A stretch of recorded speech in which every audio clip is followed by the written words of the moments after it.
রব্বুল আলামিন ডাক দিয়া বলে, ফেরেশতারা বুদ্ধিমানদেরকে ডাক দাও। ফেরেশতারা ডাক দিয়া বলবে, আল্লাহ বুদ্ধিমানদের পরিচয় দাও, বুদ্ধিমানদের পরিচয় দাও, তারা বুদ্ধিমান। ও কলিজার যুবক, একটু ভালো করে বুঝো, দিলে কানটা লাগাইয়া দাও। দুনিয়ায় বুদ্ধিজীবীর অভাব নাই।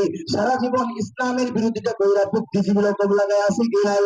সারা জীবন ইসলামের বিরোধিতা কইরা, ইসলামের বিরুদ্ধে কথা বইলা, ইসলামের বিরুদ্ধাচরণ কইরা আসাদ নূরের মতো বেঈমান নাস্তিক কৃষ্ণচর বুদ্ধিজীবী লোক পায়।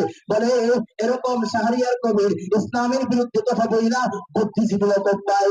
ও কলিজার যুবক, এরা বুদ্ধিজীবী নয়। যদিও বুদ্ধিজীবী কবরস্থানে তাদের কবর হয়। বুদ্ধিমান কারা আল্লাহ তাআলা পরিচয় দেয়, আল্লাযীনা ইয়াযকুরুনাল্লাহ قياما وقعودا وعلى جنوبهم ويتفكرون في خلق السماوات والأرض ربنا ما خلقت هذا باطلا سبحانك فقنا عذاب النار।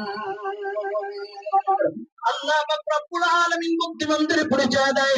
আল্লাহ পাক রব্বুল আলামিন বলেন, যারা কারণ অবস্থায়, বসা অবস্থায়, শোয়া অবস্থায়, ইয়ানি যে হালাতে থাকে, সেই অবস্থায় আমি আল্লাহ পাকের জিকির করি।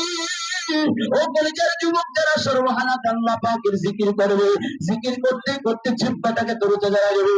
কালকে আমাদের ময়দানে যখন মা ছেলের পরিচয় দিবে না, বাবা সন্তানের পরিচয় দিবে না, ভাই ভাইয়ের পরিচয় দিবে না, ওই কঠিন মুসিবতের দিন যখন ছোট মোটো হাতটা বিগত করে চলে আসবে, ওই কঠিন সময় আল্লাহ পাক রব্বুল আলামিন ডাক দিয়ে বলবে, ফেরেশতারা বুদ্ধিমানদেরকে ডাক দাও, জাকির বান্দাদেরকে আমার আরশে আজিমের নিচে ছায়া দান করে ছায়া দিয়া দাও।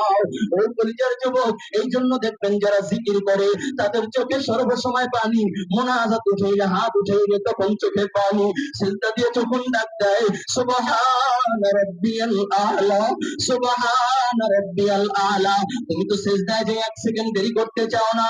আর ওই আল্লাহ আশিক জাকির বান্দা সিজদা দিলে আর মাথা উঠাইতে চায় না। ও কলিজার যুবক, এই জন্য বেশি বেশি জিকির করবা। জাকির বান্দার আল্লাহর কাছে বড় দাম। জিকির করলে আল্লাহ পাক রব্বুল আলামিন দিলের অন্তরের নেফাকি আল্লাহ দূর করে দেয়, নাপাকিকে আল্লাহ তাআলা ধুইয়া মুইসা পাক বানাইয়া দেয়। জোরে বলা যাবে আল্লাহু আকবার।